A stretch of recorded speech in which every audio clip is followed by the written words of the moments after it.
All right.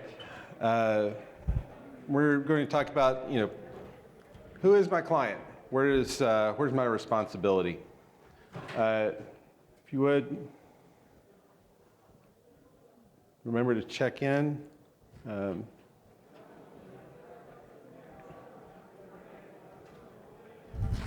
Maybe. Hey, what? Do it that way. All right. Please remember to check in for your CEUs on the app. The usual AIA information on the course. And we'll start off with introductions. I'm Chris Smith. I'm the National Practice Lead for Commissioning for Jacobs. Been CXA since 2006 and past president of EMA. So my opportunity to encourage any of you who are not EMPs to take that exam and join our association. And I've been doing primarily focused commissioning and energy projects, pretty much, or owner's rep side of things, pretty much my entire career. My name is Bill Hardiman. I'm a mechanical engineer with Jacobs. Got my CXA, I think, about a year and a half ago.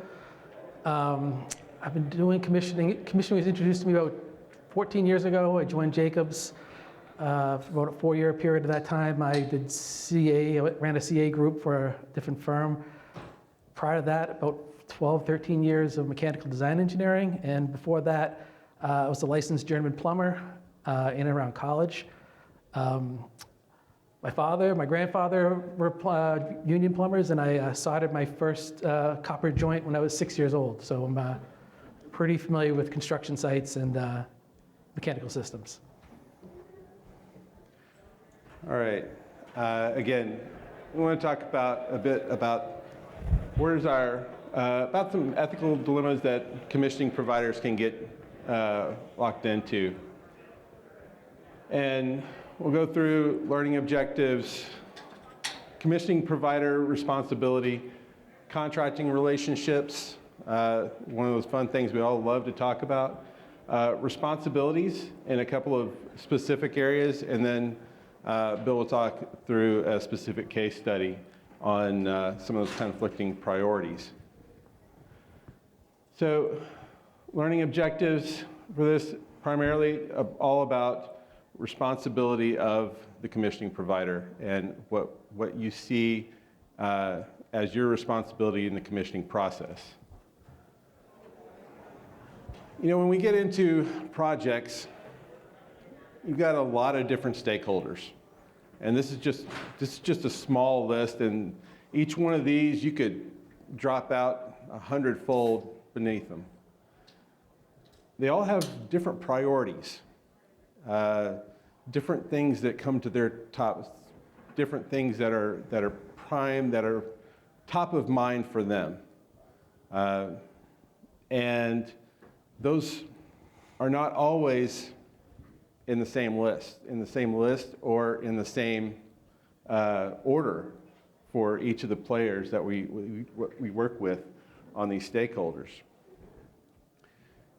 That's also where we come into play, and we are part of this whole project team. And you'll see that while this is applicable to any situation or commissioning providers, energy providers fall into, a lot of the terminology here that just for ease of use is going to be primarily centered around new construction, major renovation type projects, just for ease. But know that it could go to anything along the way. So talking about who's my client. We can say owners and end users. Great. That is a wide list. If you're dealing with a big corporate level client, it may be a facilities department. It may be a construction arm. It may be a capital planning group. Rarely is it ever the building occupants. You know, sometimes you can go into a client, and that is all they're all one. It's all one entity. But many times it's not. And so you've got to think about what are the priorities. And we threw developer in here because sometimes a developer is that overall owner that we may be responsible to. You have a lot of different layers that you have to consider inside your owners and the end users. And we talk about those a little bit differently because they can be very different people. And you know, we're talking the commissioning process focused on that. You've got a large list of potential focus clients, all right? So who is our client in there? And I took this quote from ASHRAE Standard 202, and it's about the commissioning process being focused on the benefit of the owners, occupants, and users, okay? When you think about that, for a commissioning provider, our responsibilities and our concepts, process, everything that we focus on, we have a number of considerations. Contractual relationship. Where does that fall for us? What's that funding source for commissioning? In other words, who's paying your check? You know, where's that money coming from at the end of the day? Conflicts of interest. Where do those lie within maybe owner groups, within your contracting relationships, within your different bodies that are working together or not? You know, are the owners and end users the same? Are they different? Do you have a developer and an end user that are very different? Or a facilities group that is looking at one operations or capital planning group versus the end user over here that's going to live with the building for the next 40 years. And then when we look at all these things, what is the impact to the users? What's that long-term perspective? So you're thinking, wow, I've got to weigh all of these things. And I know we talk about in these presentations a lot about technical aspects and things like that. And this is the part that goes behind that, that kind of weighs behind all of those features for the technical aspects. So our responsibilities. Well, first off, you know, the easy answer, scope of work. What they put in the scope of work that you contracted to do. Yes, that is your responsibility. It's defined on paper, at least you hope so. You know, your responsibility, that entity that contracted you. You have a responsibility to the people who, whatever entity it was, that gave you a contract, that brought you on board. You have a responsibility to the owner. You know, you're going to support the owner's project requirements. Back to the base definitions of commissioning, what those are about. And, you know, from an owner standpoint, a lot of times, if think of a capital planning group, they're talking about cost, quality, and schedule. Not always in that order, depending upon the priorities at the moment. And then you're looking at facilitating resolutions with a best interest focus. And then you bring in the end user. Again, their priorities may be more focused on performance, functionality, operability, optimization, what they have to live with on a day-to-day basis. And then that's the opportunity to take on a total cost of ownership approach.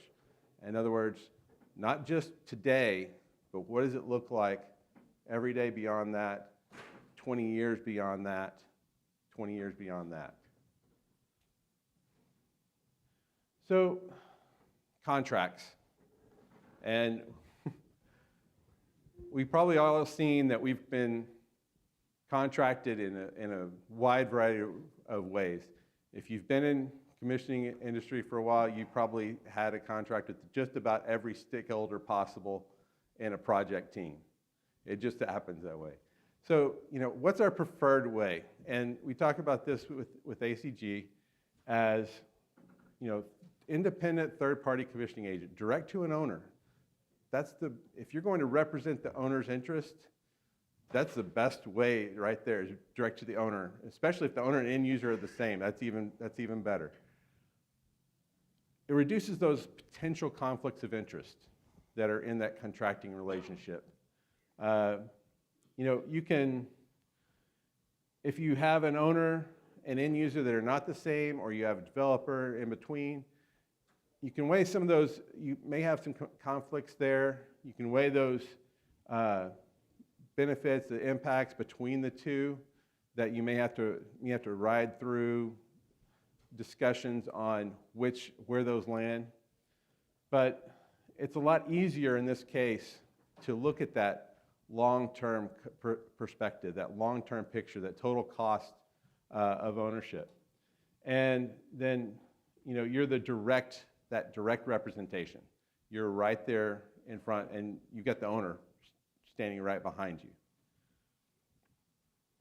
So maybe you're contracted through a program manager, construction manager. Maybe a little less preferred. But this is where you're not direct to the owner, but you see we've still got that dashed line. We still have that responsibility to the owner, because go back to the definition and the purpose behind commissioning, to benefit the owner, the occupants, the end users. And so you do have some potential conflicts. There may be pressure on issues about schedule. Accept this. We've got to get this done. It's got to get completed by a certain date, and I can't complete it if I still have your issue sitting there.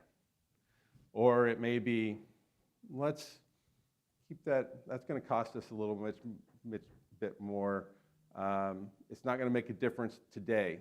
Yeah, it may 20 years down the road, but let's keep that part quiet. That may be a conversation that you're having contracted to a program manager.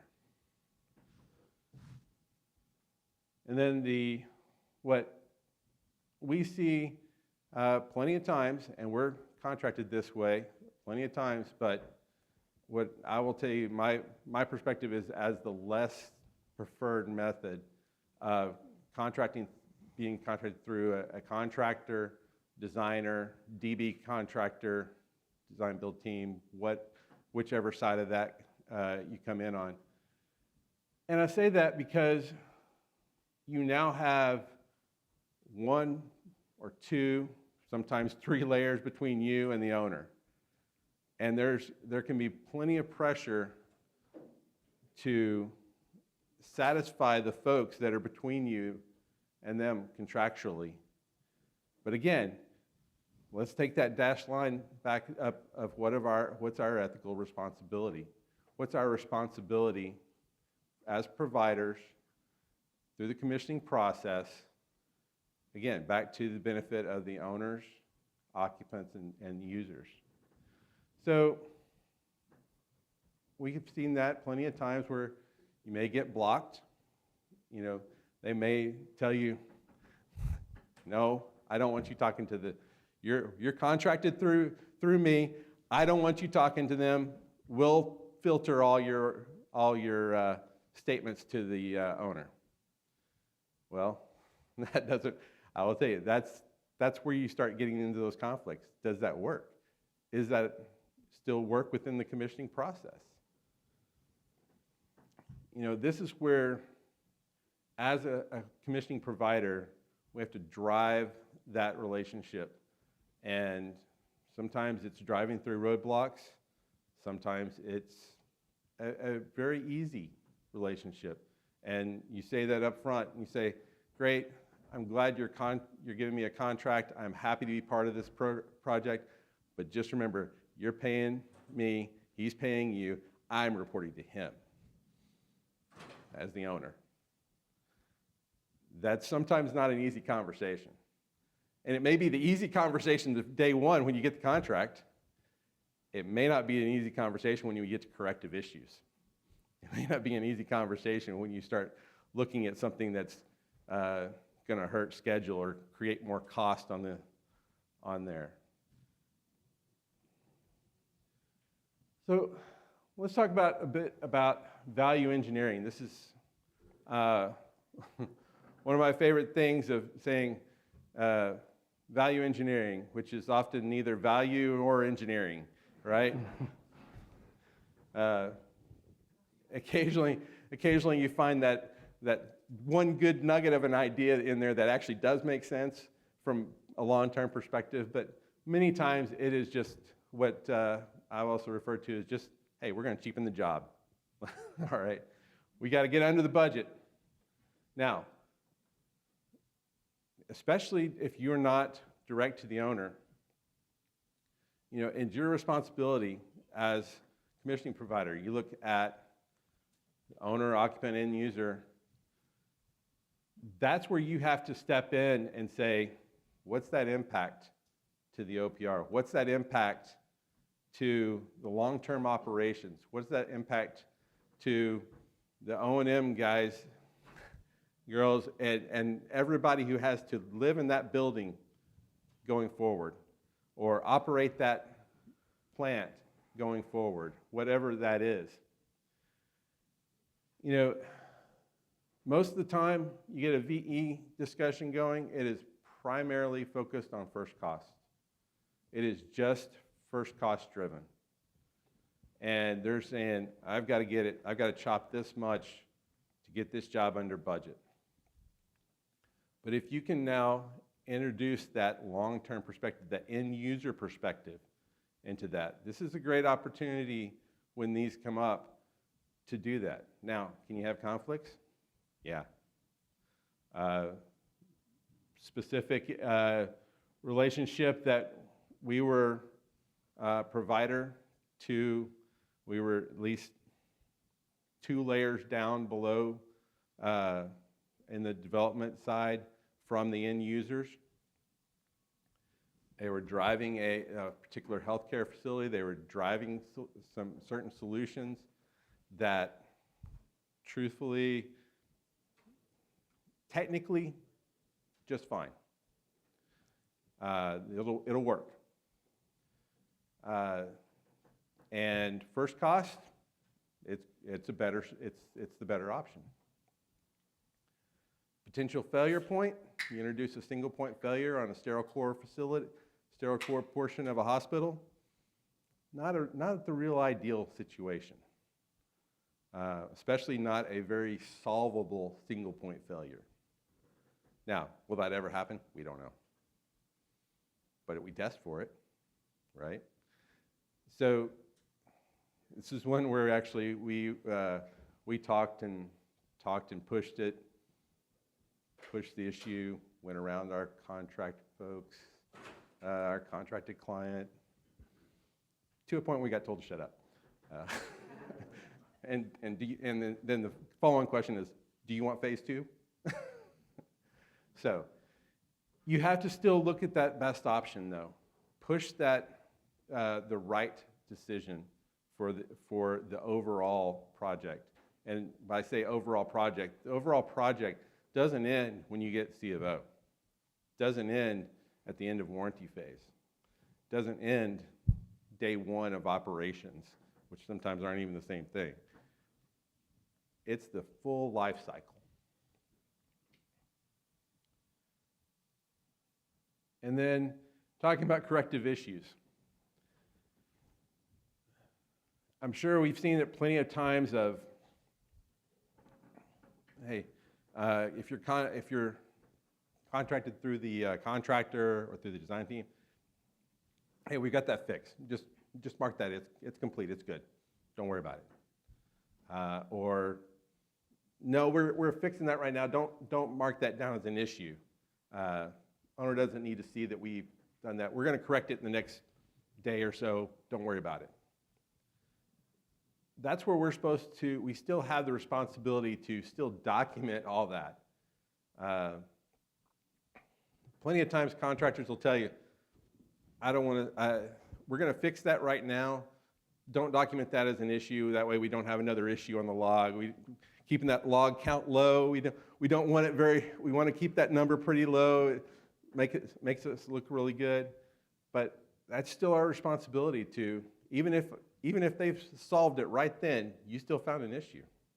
You still have the responsibility to the owner to document that. You may get pressure from a developer or construction manager to close issues. Yeah, we've got this signed off by the owner because I've got to make this schedule date. Well, is it really signed off? Is it the best solution possible, or even a truly long-term workable solution? Or did I put a Band-Aid on it, on the wound today, that's not going to be a good one a year down the road?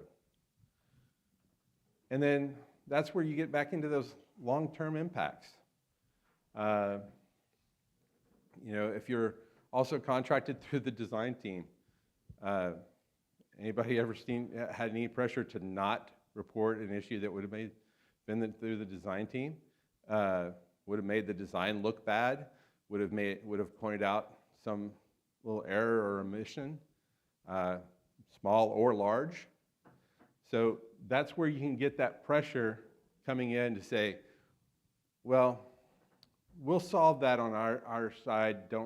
You don't need to report that up through the owner, because we don't need them questioning the design. We don't need them questioning our process, our methods.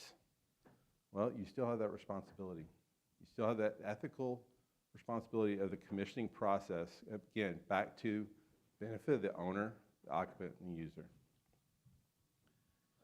All right, I'm going to turn it over to Bill to talk a little bit about owner's perspective and responsibilities. So like Chris was saying, corrective issues, they're very frequently they're installation, design, vendor issues, but it could fall on the client as well. It could be a pre-existing condition or owner-provided equipment that might have been coordinated. You could have parallel projects where this project's going to be part of a swing space, and this project's got to be done in time, and those other projects aren't lined up correctly. We've all went through the pandemic. Acts of God could happen as well. There's a lot of unforeseen existing conditions could occur, and it's not an easy conversation with the owner sometimes, because when you bring these up to the owner, resolving them may not be easy. Might not be that simple, as some people say. Resolution could impact schedule, it could impact scope, it could require additional funding, it could impact operating costs or maintenance requirements. And so might be the quick fix, again, down the road could be a major headache for the facility people who actually maintain the building or living in the building. As a commissioning provider, you really need to consider both the client and the end user, short-term and long-term priorities. And if the client can't agree on a resolution, it's really our responsibility to attempt to facilitate a flexible path to the finish line, whether that's keeping something open for record for future projects, the work orders for the staff to take care of, it could be deferred to a future project, but you need to capture that unresolved issue for record.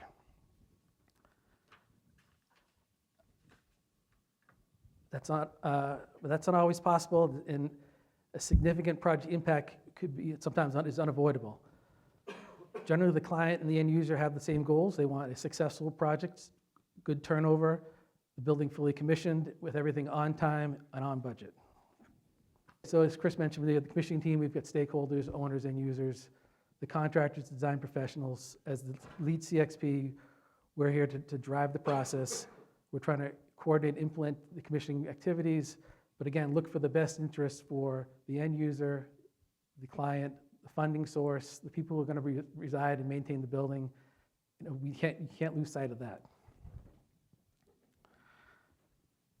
But what happens if the client and user's interests are at variance? And so this is a case study on a recent higher ed project for a confidential client that we worked on. It was part of a long-term modernization program at a university with historical buildings, like dormitories. And these aren't like cinder block construction for the dorms I lived in, but really nice historical buildings. And you can see we have a cost, schedule, quality sort of triangle that ideally in every project that's balanced, where you've got the right funding for the schedule and for the quality that the project really needs. And everyone who's worked on a project realizes if something slips, you've got quality, cost, and schedule, you can pick two. Something's going to suffer. So assuming this program, this is a 10-year program for modernization of multiple dormitories. Assuming this program, way back when it was initially programmed, this cost, schedule, quality triangle was balanced. Over the course of 10 years, multiple projects, some with modest cost overruns, maybe a little bit more than most, or more than modest, the overall program budget was impacted. And the university made the decision to to address the cost impact. They had, actually, it was another branch of Jacobs. It was the construction managers with the OPM on site managing basically the general contract and the subs, overseeing quality, schedule, work orders or change orders, and they were basically driving the project and keeping the quality, keeping the schedule, and maintaining the budget. But because of the impact on the overall budget, they're taken off, they're reduced to just administrative services, change orders, and RFIs. So now the general contractor is solely in charge of on-site progress, on-site quality. COVID-19 hits. Now the contractor is, COVID-19 obviously delayed the project. I think the switchgear had like an 18-month lead time delay, delayed startup, other delays with shipping and materials. And at this point, the client asked commissioning to take a step back. We were on a time material contract, and rather than spin our wheels for meetings with there's no progress, everything's at a hold, we were told to basically stand down and wait for the world to come back to life. In hindsight, this really would have been an opportunity for as the commissioning provider to connect with the client to review the OPR priorities. The schedule now is having a severe impact. If we're looking at 18 months just to get switchgear there, all the other materials, as everyone remembers, job sites have stopped. So how is this going to impact not only this project, but the larger program? Again, hindsight 2020, that seems pretty obvious. And at the time, we had bi-weekly check-ins just to sort of stay engaged, but it really didn't get a lot of traction. And we were sort of, like everyone else, sort of just waiting for progress to get started. And so this then led to the CM is no longer on site. This COVID has slowed down progress.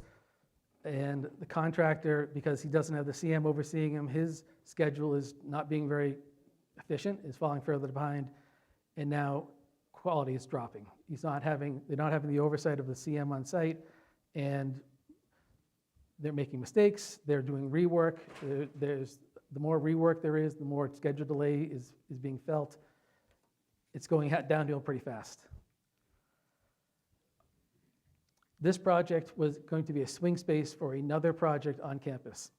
So this project delay now is having a cascading effect on the larger program. This swing space is not available, and further cost impacts for the overall larger program.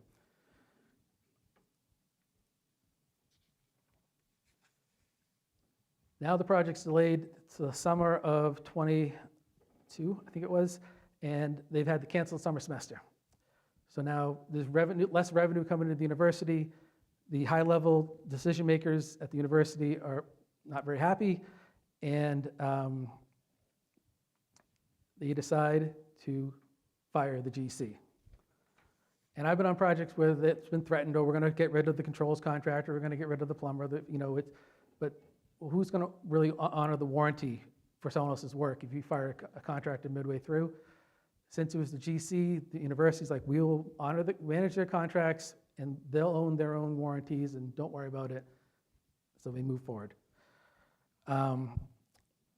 Now the university is managing the construction, and it is late, it's over budget, it's unfinished work, and with the semester being canceled, for high end, the direction is the must finish, period.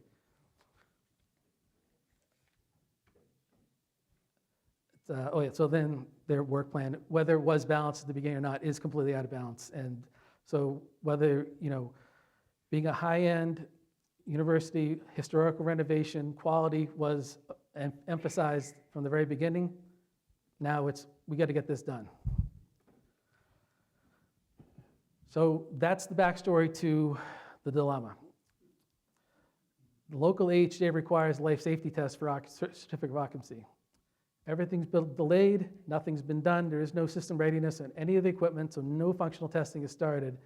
But to get the C of O, the client is scheduling the ILST ahead of functional testing, ahead of the PFCs being completed, and really ahead of the contractor assurance quality testing being done. It's being rushed done, but it's not being done properly. So I think we went out there twice. We drove out there one day and it was canceled, and I'm assuming it was canceled because they knew they weren't ready. Went out there a second day.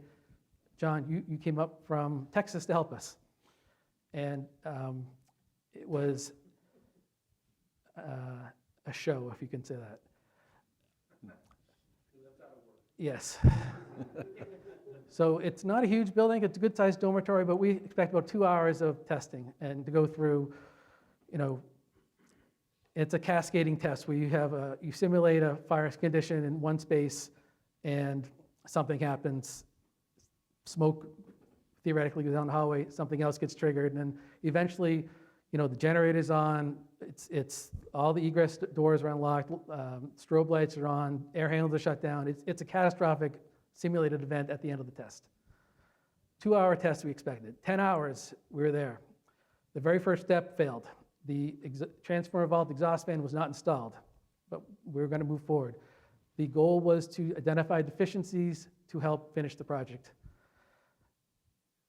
It failed. The whole test failed. I remember looked at you, John, I said, this test failed. And client, well, we can't fail this test. We have to pass this test. And so really we had about 15 people there from trades and from the university. And it was a heated discussion of, well, it's life safety, but it's not really non-threatening life safety. And so, yeah, it's hurt safety, I guess. So John and I sat down, we wrote down some passing with caveats, and that was reviewed. It was literally photographed, text out, text back, no, that's not good enough. And we went back and forth for quite a while to try to come up with caveats that was an acceptable passing with comments.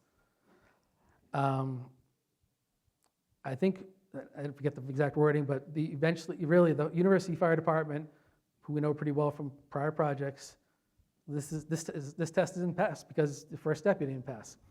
So it was passed with caveats, with real concerns that came back with a lot of extra rework as well.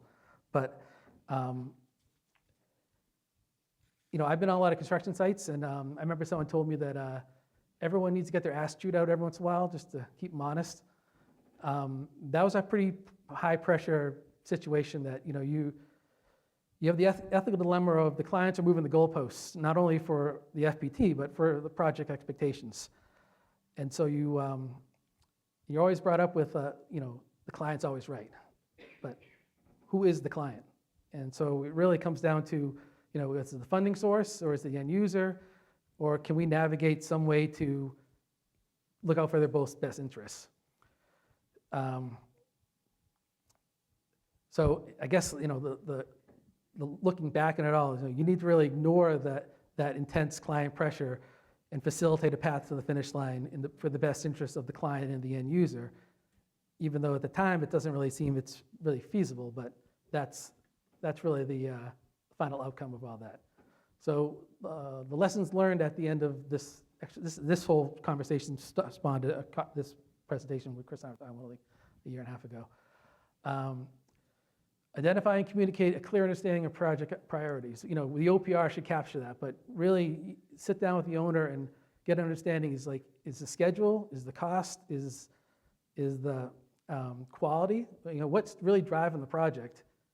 And the reality is you pick two because you can't really control three unless you're really, really good. Review the project priorities with all stakeholders and when conflict arises. Like I said, once COVID hit and we're sitting back and we're standing down and we're just waiting, that was the time we really should have stepped up and said, this is your OPR, this is your schedule, it's blown. Like what's the new path forward? And then clearly communicate any changes in project priorities to, throughout the whole commissioning process with the whole team. And that's pretty much it. If you have any questions, obviously.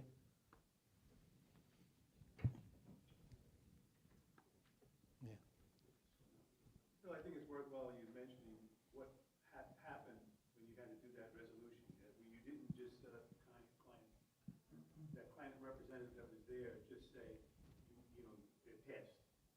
You made sure that we didn't just adhere to that. No, in fact, if you remember, it was a long list of caveats that, he was like, do you have to say that? Do you have to say that? Yes, it's not right.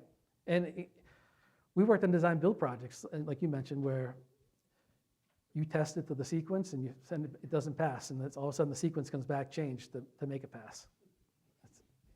That's one thing, but it's Basically, you were a compromise rather than just fail it, but we couldn't just accept it. And you made sure that that's what you identified to them so that we could leave for the end of the day. Well, yeah, and also, again, the fire department, they were getting involved, and there was a path to the finish that really took care of everyone's best interest as best we possibly could at that point. Just out of curiosity, I guess, could I get your feedback on what do you think ethically would have happened if you would have just walked off that and didn't pass the test just because it's a life safety issue? If you just walk away and say, no, we don't agree that this test should be passed. That was my feeling the entire drive home. Yeah, because then you end up possibly in court, or there's all kinds of things that could come from that. I reached out to Chris and Greg, and we had a long conversation, and we could have done that. I was reluctant to do that because it was a long-standing client. And again, you are brought up thinking the client's always right, but he's not. They're pretty much wrong. But I guess we could have done that. I think that wouldn't have been the end of the world, but I think we probably would end up at the same end result. Yeah. So question for that, when you finish doing all the testing, or did you do a final report with open items? And so how did you document that? Let's see here. We had 34 outstanding prerequisites and 28 testing deficiencies. And the client said that we'll finish the ILST. So we don't work there anymore. So you just left it an open item to, here you go? We gave them a very long report explaining everything that was not done, everything that was done, and captured it all. And that was a separate deliverable. And then we went back afterwards and did functional testing, the cart before the horse. We did the ILST, then with the FPT, and contractors kind of did the PFCs sort of in parallel. It was like a reverse path to the finish.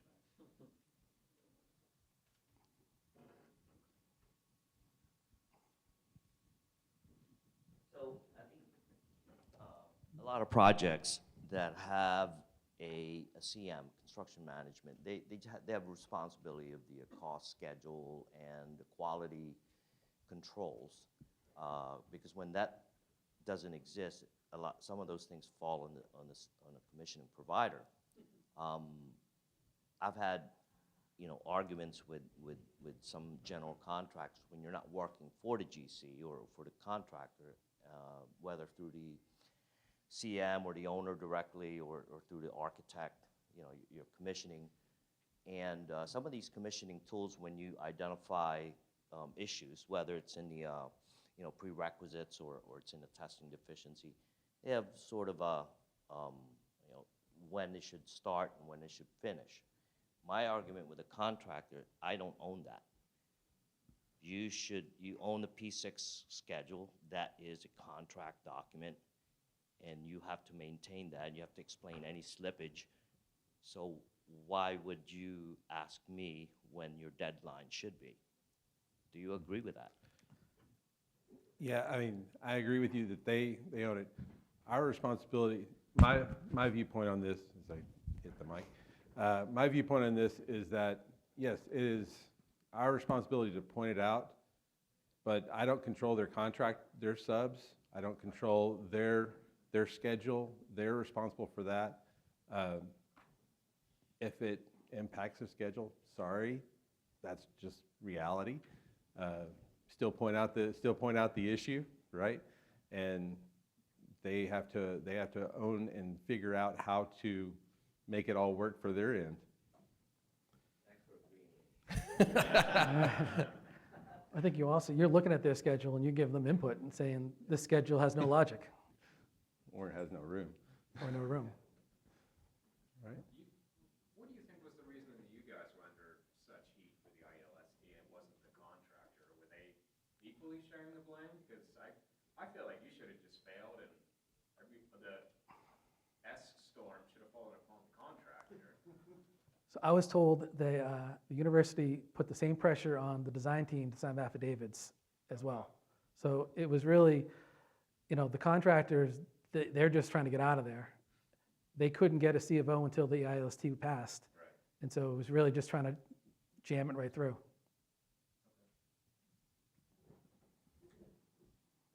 It's not just us. No. Yeah.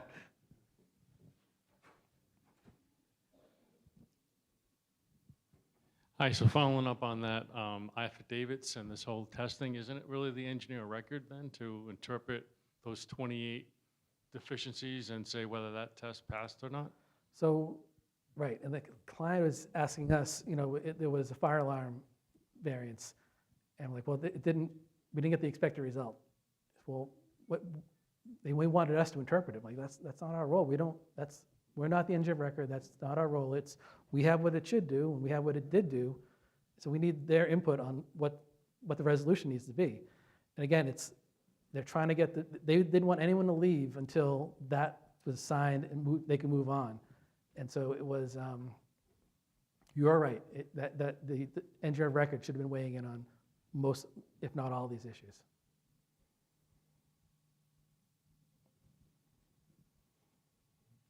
How did the AHJ get away with not, it did seem like They weren't invited. the authority. They weren't invited to the party. I know him pretty well, and he called me up afterwards. He's like, what is going on? And I'm like, I don't know why you weren't with us. Usually they're sitting with us as we develop this test, because every building's different. And they want to control the way that this cascading test takes place. They weren't invited, they weren't part of it, and so they heard about it a day late and was none too happy. Did they end up opening when they wanted to? Well, when they wanted to, that's a. After all of this, when they said this is our drop dead date, did that actually happen? They so I don't know when they did the ILST. They must have, I think they fixed all the issues, and then they opened the school up, and I think like the transformer fan was not coming till like November, and they want to open for September. So I think they had some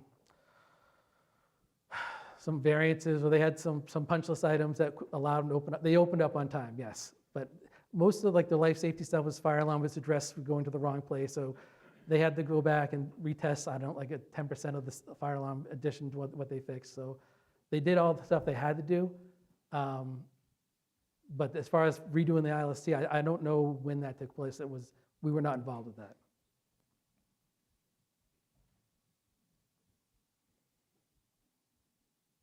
I think the important point that Bill's trying to make, the little part that I played in it, the client was very adamant about this particular person of the client's staff, very adamant about, you will only leave if you sign off that this is good. That was the premise for everyone involved with the test. Even though we had a cascade of, as Bill mentioned, of issues that we were documenting. And we were perfectly fine coming back. We were perfectly fine, as Bill can tell you, we made a number of, you made a number of suggestions to him about how this could proceed, but his primary concern was not how it could proceed, but signing it off that day. Yes. So you basically gave him a couple of different options, and to try to bridge the gap between just walking away and blindly signing, because that we wouldn't do.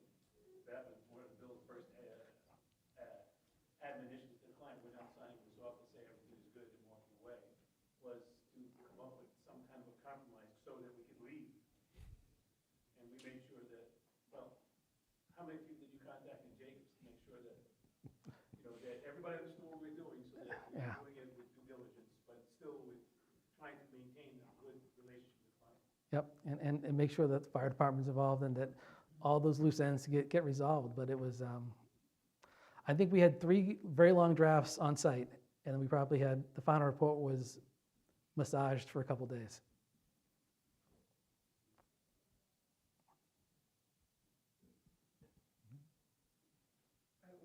Was there a different client representative that you talked to later about that?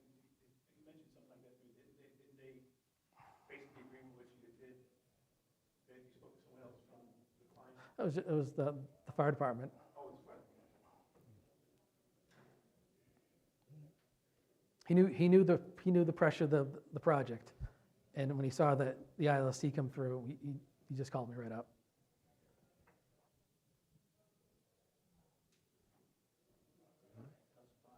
Good job, now everybody wants a drink. Yeah. That's pretty much how this project ended that day. We went out for drinks right after that. Yeah, we had like 10 salads on the client. Okay.